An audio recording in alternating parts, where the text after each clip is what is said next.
Welcome to Inside New York City Dance, giving you an inside look at the dance world in New York City. I'm your host, Ashani Mfuko, and on today's show, I'm taking you downtown to PMT Dance Studio for Compete to the Beat, New York City's majestic street dance showdown, created by the locking guru himself, Mr. Shakal Lock. It's an incredible event. You're gonna love it if you love hip-hop dance.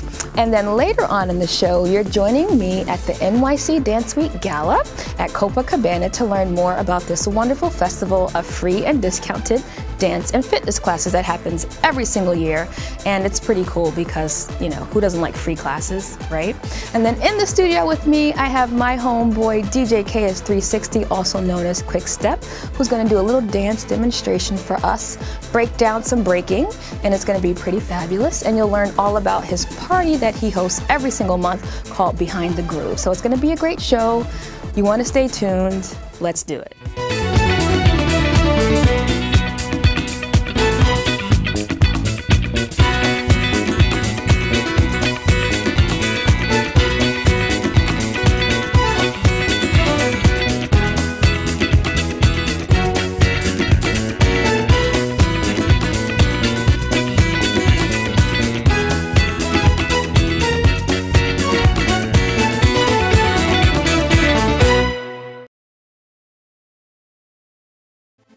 So I'm here with my homeboy. You may know him as DJ KS360 or Kwikstep from Full Circle Soul Productions, also known as Full Circle.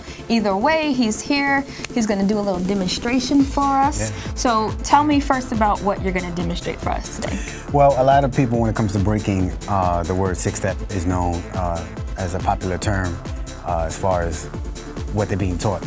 But actually it was a teaching tool that came into play to explain the steps that were inside of the footwork, right? So six-step is a breakdown, but the footwork terminology itself, there's a lot of things inside of footwork.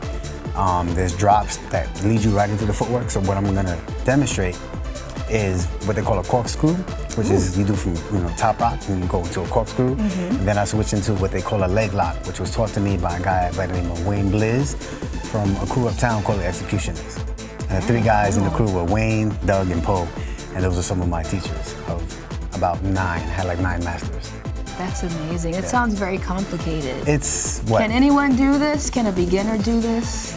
I don't know. That's like, can anybody be a Marine? I know. Well, to me, the breaking is like the Marines of hip hop. It takes a certain kind of individual to want to learn how to break, whether male or female.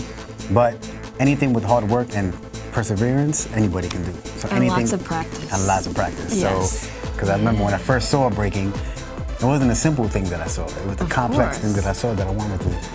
Okay, this I want to do. But breaking really was the stronghold that kept my sanity. You mentioned your DJing, which is actually a very big part of your career and what you do now. And you have this party, Behind the Groove, that everybody's talking about, and anybody has been there.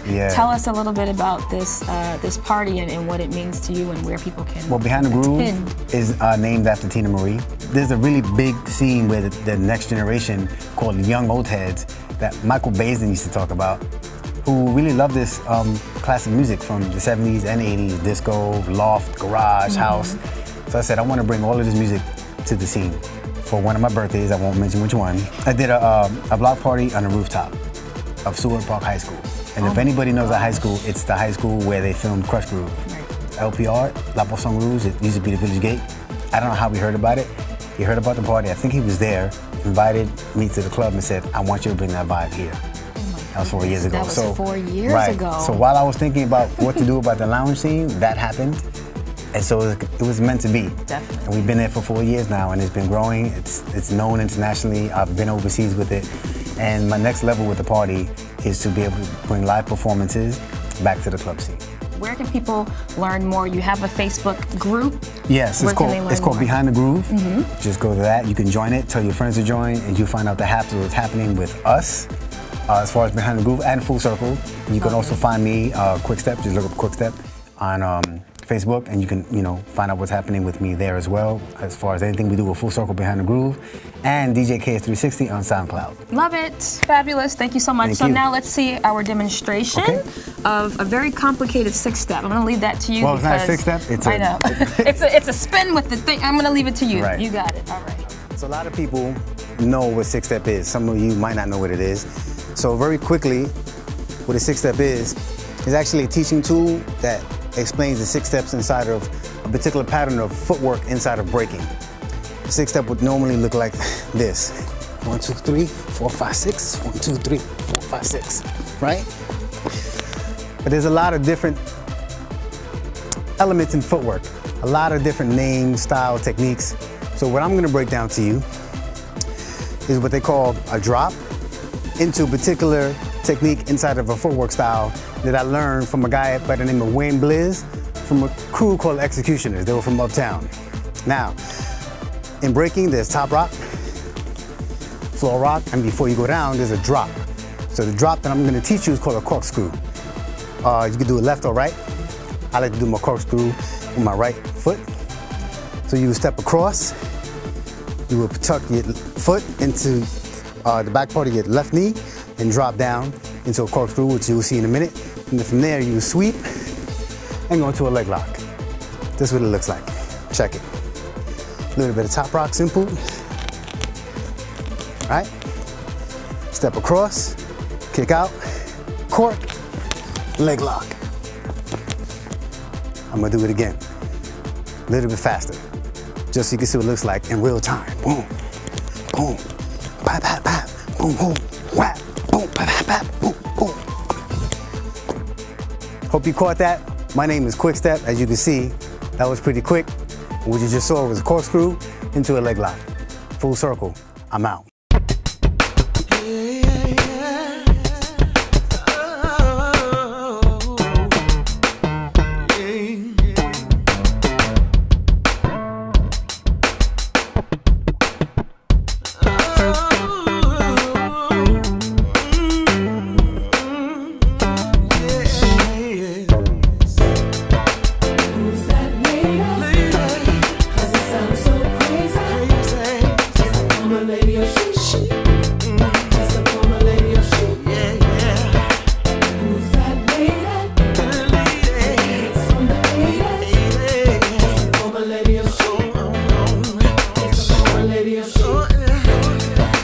This is how we groove. We've got this thing rocking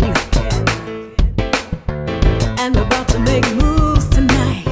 Hands in the air, we don't care, 'cause we got this thing popping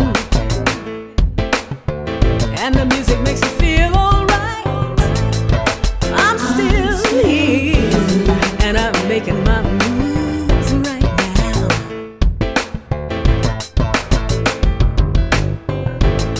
And I want you to join me as I'm rocking and putting it down. So come on, come on, come on, come on. Who's that lady? 'Cause it sounds so crazy. Yeah, I'm a lady of chic. Who's a lady of chic? Who's that lady? It's from the 80s. It's the former lady of chic. It's the former lady of chic.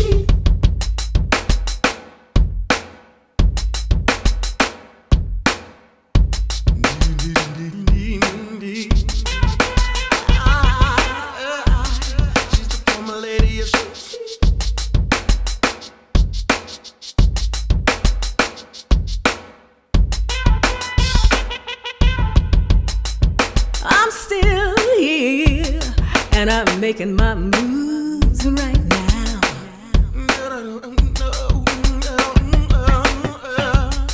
And I want you to join me as I'm rocking and putting it down. So come on, come on, come on, come on. Who's that lady? 'Cause it sounds so crazy. It's a former lady of chic. It's a former lady of chic. Who's that lady? With the hits from the 80s. It's a former I'm a lady of chic. She's so chic. This culture is the opposite of politics. Politics separates people. This culture brings people together. You know, all race, creed, color, religion, you know, ethnicity, sexual orientation brings people together. And that's more important to me than anything else. That, you know, the dialogue starts, because that's what we need, dialogue. Dance brings us together. It does not separate us. We come from that. That's why that's here. So you know, they come before us, you come after us. The dance is not ours, it's yours. What are you gonna do with it? We did our thing. Show me what you're gonna do now. This is Ashani Mfuko here at the Career Transitions for Dancers Gala. It's a 27th anniversary jubilee, and I'm here with master tap dancer and my boy Jason Samuel Smith. I think it's really important that there's an organization that pays attention to dancers in all phases of their career. In different points of life, when people are ready to move on and try something new in life, it's important that there's an organization that supports that. So I definitely feel like this is a close organization to my heart, and whatever I can do to support it is important. What advice do you have for the young choreographers? Well, probably the same thing I have for myself. It's just you just keep going with your vision, and all you can do is keep doing your vision, and not to try to do somebody else's vision, because your own vision is the strongest artistic vision you can have for yourself. No, it's important to express yourself. It's important to be prepared, and whatever it is that you're going to do, learn, study as much as you can. And always come in with the mindset you're going to do the best you can. Like I like to say, I left all my shows on the stage. I didn't walk off stage saying, you know, I should have done that differently. You just give it your all. And when you really, really, really want to do something, pursue your passion. I have to just tell you guys, like, the way that you found out about the show, or the way that we connected, is so crazy. Stacy was watching the show, flicking through the channels, and just happened to come across the show. How crazy is that? And she just decided she's gonna email me. You're fabulous. Oh, Stacy, stop, Stacy, seriously. But I'm so glad that you did, because once I looked up your information and learned more about you, I said, I need to meet this woman.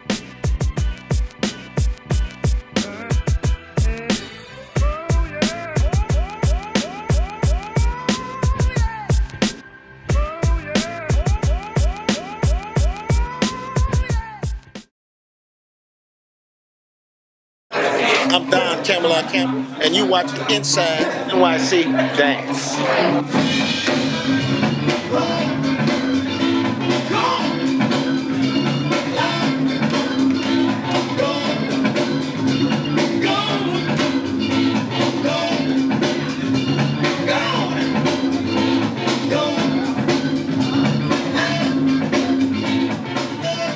Hey guys, it's Ashani Mfuko for Inside New York City Dance at Compete to the Beat, New York City's majestic street dance showdown. The battle is about to begin, and I'm here with one of the judges, Dreams. You're in the building. This is a big time event. What brought you here today? They called me to come out here, you know, to judge the crump division of the event, and I'm glad to be here and be recognized for my space in the dance movement. I guess from my mentor Shakal Lock down to the competitions and battles that we have here in the streets of New York, whatever. I guess all in that mix of everything, it got me here. Sometimes I'm shocked because I just was dancing, right. And then I ended up. Just ended up on So You Think You Can Dance and traveling around and teaching. And so Bernard, tell us how you met Shakal Lock. I met Shakal Lock. I was coming from teaching line dance. I teach jazz line dance at the Cervix Center on 12th Street. I was cutting through the Union Square station and I heard some music. I saw some dancers out there dancing and I just felt like dancing. So I was dancing on the side and everybody stopped and they started looking at me. They came over and one of the young dancers asked me how old I was. And I said, well, 73, August the 6th, 1940. Shakal Lock kept watching me. Then he came over and talked to me. I gave him my card. And he asked me to come down as a guest And I told him I wouldn't compete because I felt the young people, I didn't know what they was doing. I do sort of old school dance. And he said, no, I want them to see how you took care of yourself at 73. My oldest son is 50 and I got twins 43 and I got 8 grandkids. Amazing, amazing. And I grew up in Brooklyn. Brooklyn, New York. Another Brooklynite, yes, just like Dream. So you have a very kind of rich history and experience and background in dance. Tell us a little bit about that. You were telling me a little while ago some of the people that you performed with and places you performed in the city. Okay. Well, in 1964, I performed at New York Apollo. That's when James Brown and like the Manhattans, War, they made Edwin Starr, they made War, they made the movie from that. Was Chris Tucker, Aretha Franklin, Gladys Knight, all the people from back in that era, Tyrone Davis. I also danced at the Palladium before they went out of business on Broadway in 53rd. The great Latin jazz dance bands, Tito Puente, Eddie Palmieri, Monk Santeria, Joe Cuba. That was Latin jazz and mambo. And I danced at Madison Square Garden for the Ladies Liberty basketball team doing the halftime shows. I owe my dance teacher with a discipline because it was like going to school, you just couldn't learn all the other stuff to say, I don't want to learn math.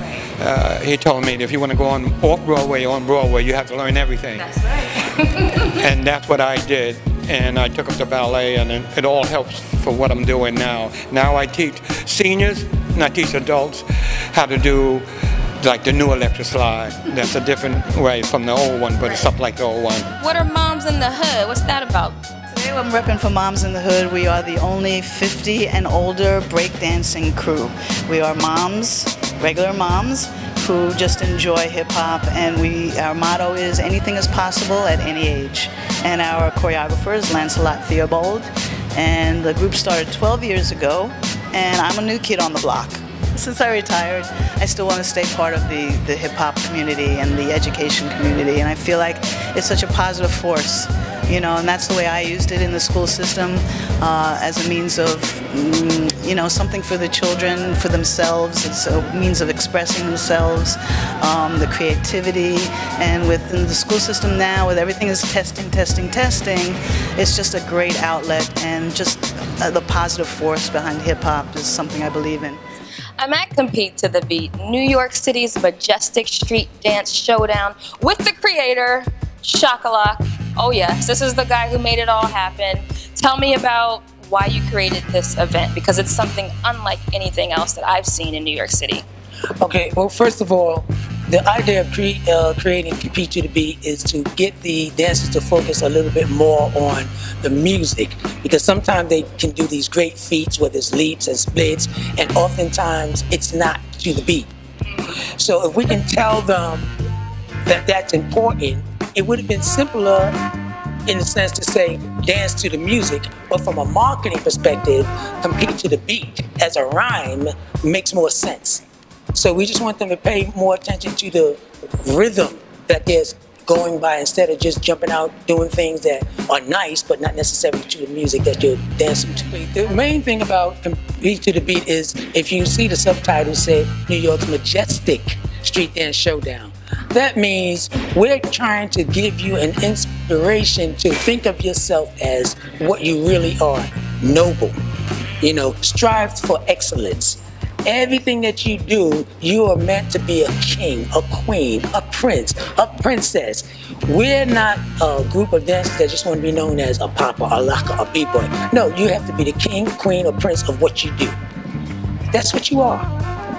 So you want to start by honoring the young people now, you know, and then hope to inspire them to return that, not just to the older generation, but for the generation after them, and so on. Express yourself and use the ultimate creativity, because that's what we're all about. Don's message since day one was, if you want to be different, you have to be creative. Don't worry about other people's rules. You can't do this and you can't do that. When I think about rules, especially when it comes to dance and art, I either have to bend them, break them, or totally ignore them. This is Ashani and Fuko here for Inside New York City Dance with a dance legend, the creator of locking, Mr. Don Campbell. Oh my goodness, hello! I'm happy to be here. The Big Apple, baby. Hey, I feel this is my second home. I'd love to stop here. We love to have you here, and you were honored tonight with a special award. Why was it important for you to be a part of this event today? Well, because, hey, you to go to New York or LA, and hey, I'm at the Big Apple, so I'm ready. I mean, these some bad dancers here, you know.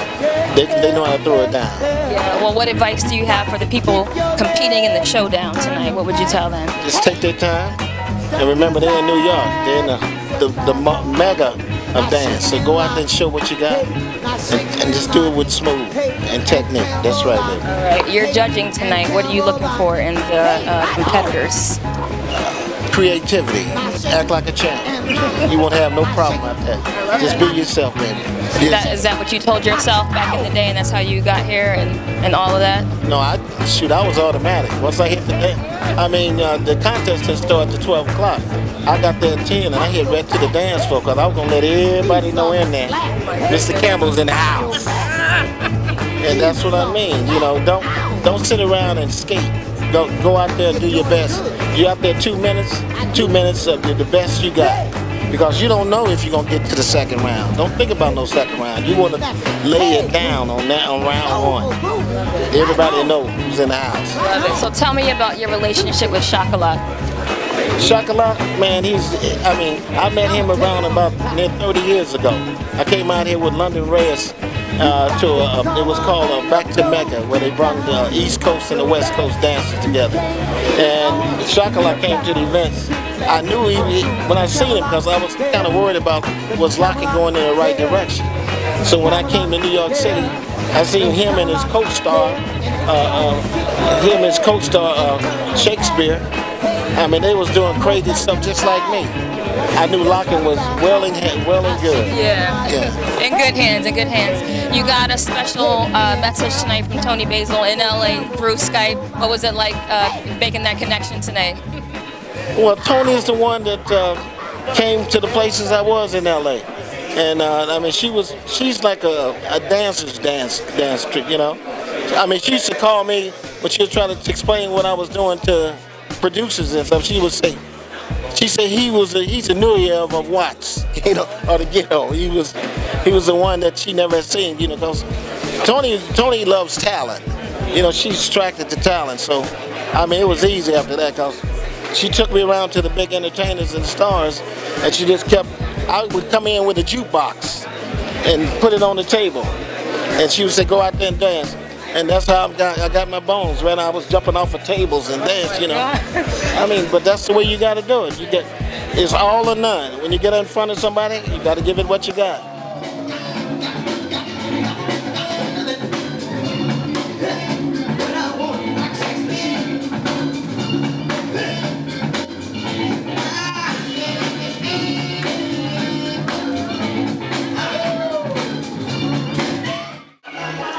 Ashani and Fuko here at NYC Dance Week's Gala at the world-famous Copacabana nightclub in New York City. It's an amazing event. NYC Dance Week has over 100 free dance and fitness classes for anybody in New York City to take advantage of, and we're here to celebrate that tonight. So you're going to get to see some of the dancers, get to know what it's all about, and it's going to be pretty fabulous, so stay tuned.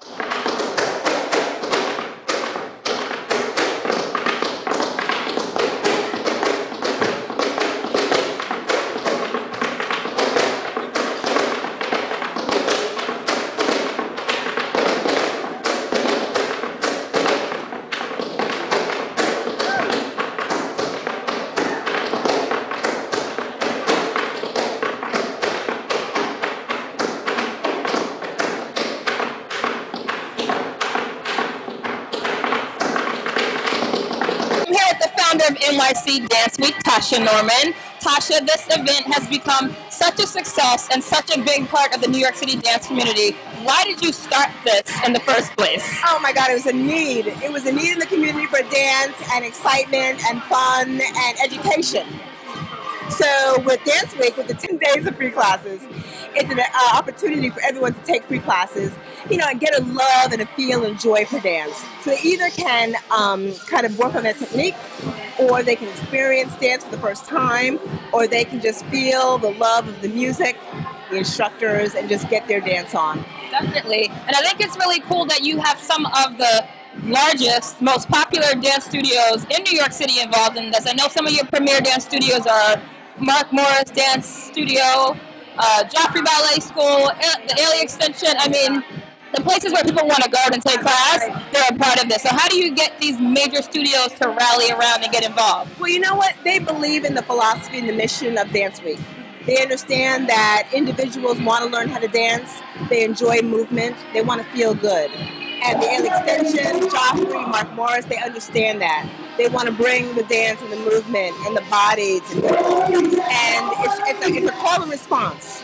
One more thing. You guys have an injury prevention workshop that is sponsored by the Harkness Center for Dance Injuries. Is that okay? Yeah. So tell me a little bit about that.